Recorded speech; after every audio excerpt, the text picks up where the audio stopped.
All right, so we have a dealership that just lost a case in court for unlawfully repossessing a car for a customer. And sadly, this is not the first case that I've ever seen of this. And really, it's not even the first case that I've even reported on this channel. So let's get into what actually happened. So, judge upholds a $350,000 award against Michigan dealership for wrongful repossession, and spot delivery and repossession case showed unlawful conduct by Ann Arbor dealership was business as usual, federal judge said. So let's talk about spot delivery. So what can happen at a lot of these dealerships, and what a lot of these, especially these franchise dealerships, will do, is that they will go ahead and get the customer in. They'll look at their credit. They'll see, okay, well, we've gotten lenders to lend on someone who looks like you, as far as what your credit rating looks like, what your income is, and we think we can get you approved. So they'll go ahead and write up the car. They'll go ahead and get all the terms, and they'll say, okay, we're going to sell you this car and we're going to get lending figured out. And the customer thinks that lending is figured out right there in that deal. And it's actually not the case. What the dealership has to do after the fact is go and put together this deal with the lenders. So the customer feels like the deal is done, but really the dealership still has to do the work to get the deal and the loan put together. So in July 2020, McPherson, which is the customer that we're talking about, made a $2,000 down payment on a 2017 Dodge Durango and applied for financing from two lenders, according to this suit. The next day, she completed the paperwork and took delivery of the vehicle. This is just what I'm talking about with the spot delivery. She applied through these two different lenders, and the dealership, assuming that she was going to be able to get approved, went ahead and delivered the vehicle to her. She was able to take this vehicle home with her that day. And about a week later, she received an adverse action notice from one of the lenders, and the suit alleged that Suburban, then that's the name of the dealership, Suburban, then submitted an application with different terms to a third lender without her permission. So let's pull up what an adverse action notice is. An adverse action notice is a letter that informs you that you have been denied credit, employment insurance. And in this case, it's going to be that they were denied credit. So let's look at this example right here. So for credit, if your credit score is too low, you have too much debt relative to your income, or you have high credit utilization ratio. Other reasons include late payments, too many recent credit applications, or not enough credit history. All of these things can make her not be able to get this loan through these two lenders that this dealership thought that she could get a loan for. And in that scenario, Carl's already delivered, so they've got to figure out how to get her into this loan so she can actually be able to buy the car so they get their money.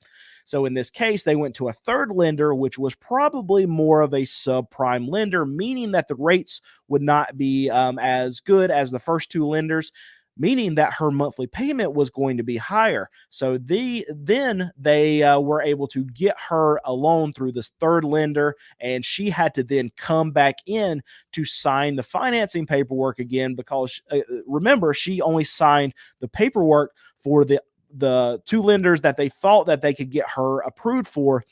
They were denied. So now she has to come back in and sign paperwork for that third lender that they were actually able to get her approved for, but at most likely much worse rate and a higher monthly payment. So here's the part of the story that actually really confuses me. So it says McPherson refused to execute the new financing documents or return the title. So let's talk about that real quick. So she said she didn't want to sign the new documents to get the new loan on the third lender. That's all well and good, but it also says she also refused to return the title. Why does this customer have access to the title at all? So there's a lien that's going to be put on this vehicle. So this dealership really messed up in either one of two ways. One way was that they filed the paperwork incorrectly, and they were able to get it pushed through the DMV, and then the DMV sent that title to the customer. I don't think that was a situation, but that's one situation where this is possible, where the customer, instead of the actual title going to the bank, going to the lender who is going to have the lien on the car, instead of going there, which is where it's supposed to go. If there's a lien put on the car, it went to her. I don't think that was a situation. The second situation was that this dealership was giving the paperwork, all the paperwork and the title, to the customer to go get it registered for themselves. And this is a big no-no. I don't know of any other situation where the customer actually has the title, unless this report is wrong. But I mean, it's automotive news. I would assume they have the right details from the suit, so they're actually going in there and looking at what actually happened. So the customer has this title in hand, and she's now saying, "Okay, I'm not signing this paperwork because I have paperwork in my hand saying I've bought this car. These are the terms, and it's saying that I got approved. I have this car in my driveway. I've got the title. I've got all the paperwork. Deal's done, right? When's my payment due?" That's what this customer is thinking in this moment. So she's like, "No, you can't have the car back, and no, you can't have the paperwork back, including the title," which I still don't understand why she would have the title unless she was responsible to go get it registered. Even at my dealership, I sell cars all cash. We don't do any finance or anything like that. But if we're getting it registered within our state, I don't even trust the customer to go and get the car registered when they leave the lot. We handle all that here, so the customer pays us the tag fee, the registration fee, all the fees that are going to be paid to the state of North Carolina, which is where I operate. They pay us that, and then we go pay it for them at the tag office. We don't charge our customer anything extra to do this for them. We don't even charge a dock fee. They're paying us literally for the car, and then literally the fees that they're going to pay to North Carolina. But I have that baked into to all our prices, that we are going to handle that for the customer, because I don't trust the customer to go get that car registered. And if they don't go get that car registered and they just hold on to the title for whatever reason, then that car still legally is owned by my dealership if they don't get that transferred over. So we don't even let the customer hold on to the title before it's transferred into their name. So this dealership did something very, very, very wrong for the customer to have access to this title. Now, legally, it's not wrong. You can, as a dealer, allow the customer to go get the car registered, but it just opens the dealership up to problems. And they were wrong in this case, where they were not supposed to be able to take this car back. They shouldn't have done a spot delivery. But let's say they were doing everything correctly. That customer can still just never go get that car registered, and then it's a dealership problem. So this is why it's a bad thing to ever let the customer have access to that title and then trust them to go get the car registered. It's just better for the dealership to do it, just so they know that it's done and it's done correctly. So they then said that now the dealership then hired a towing company to repossess the Durango, and its finance manager told her the store was withholding $900 of the down payment to cover the expenses, according to the suit. So not only is this dealership repossessing this car when the customer has all the paperwork saying that she has already purchased it, she's already lined up for financing, but on top of all of that, they're then making her pay for the repossession. They're making her pay for her own repossession of her car. No, you can't do that. So I just want to bring up a situation that I've dealt with in my dealership. There was a customer that came in and bought a car from us, and we did all the paperwork and sold them this car. It was probably like $3,500 or so. My sales staff wrote it up, said, all right, they paid cash, paid in full, done. It said they owed us zero. We put the temporary tag on the car left. Here's the problem with that scenario, is that my team did not collect the actual payment for the car. Whatever, they're really busy. Mistakes happen. I understand it. It wasn't a big problem. Whatever. We called the customer, say, look, we sold you this car, but you probably know just as well as we did that you didn't pay for it, right? And that customer, which was not the most honest of people, said, no, I paid for it, and I have paperwork showing that I paid for it. And they're not wrong. They had all the paperwork saying that they 100% paid for that car, even though they knew that they didn't pay us for the car and we did not collect payment on that car. Guess what? There's absolutely zero I could do about it. And in that case, I said to my team, you know what? Nothing we can do about it. So it's not even worth calling them back, begging them for the money. They're not bringing it. They're not an honest person. And they have paperwork saying that they paid for it. So it's their car. They got it for free, and we just have to eat it. So just like this scenario that this other dealership is dealing with, I gave that customer, my team gave that customer paperwork saying that they own the car. They own it outright. They owe no money on it. And guess what? If it goes to court, that's what the paperwork says. And this is the same situation with this dealership. They gave this customer paperwork saying that that deal was done.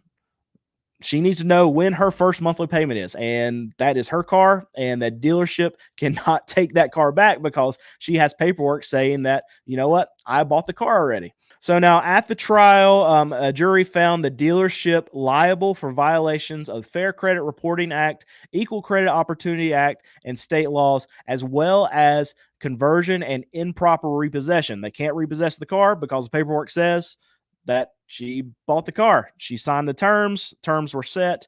And this is all because the dealership did not have that loan in hand when they actually sold her the car. So what happened for the customer side is that the repossession of the family's only vehicle, said this is their only car that they had access to, forced them to cobble together alternative transportation, including the bus, Uber, borrowing vehicles, and eventually renting a vehicle for months so she could get to work and keep her job. And this is now the dealership's responsibility because they sold her a car. On paper, it says that they sold her a car, and then they took that car back from her, and they really were not able to. So now she's got to do whatever she can do to be able to get around, and that's on the dealership. So they also said in their testimony that McPherson's treatment was not an exception or mere happenstance, but instead represented business as usual for the dealership, which has unwound other deals, the decision said. So this lawyer actually was able to find other situations where this dealership was unwinding deals in the same scenario. And I've heard about this a lot, especially in the last couple years, as interest rates have moved.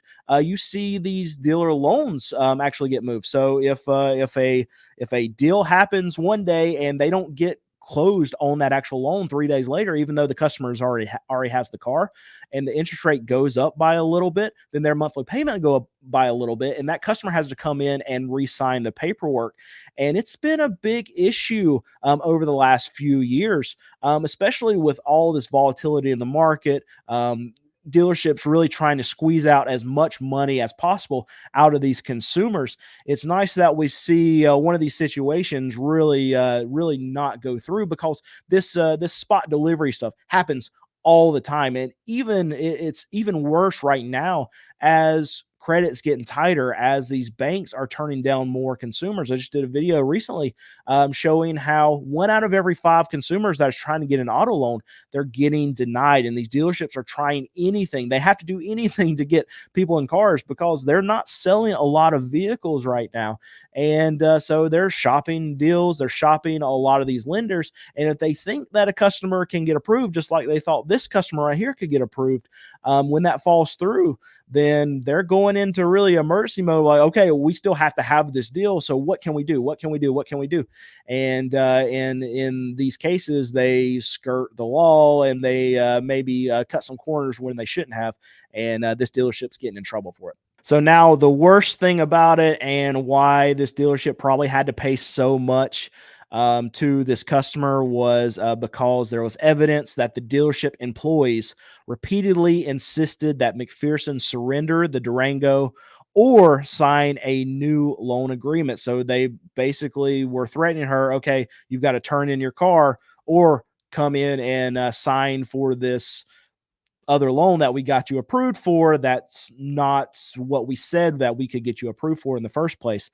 And they falsely told her that the dealership still owned the vehicle. So this is saying that in court, it looked like on paper, it said on paper that she owned the car and not the dealership, but the dealership employees were calling her and saying, nope, the dealership owns this car and you have to bring it back to us. Basically, they were telling her that she was still in the car, and that she had no real legal right to, what they say is, unwind the completed sale at its whim. And this is a confusing part about this story too, because the employees were saying that she had no legal right to unwind the deal, but they also needed her to bring back the car. So there are a bunch of things going on, and I think the employees really messed up, and they knew that they messed up, so they were saying anything to her to either get her to finish this deal or to get that car back, because they have higher ups and they have to answer to them. And if they just say, okay, we got a 2017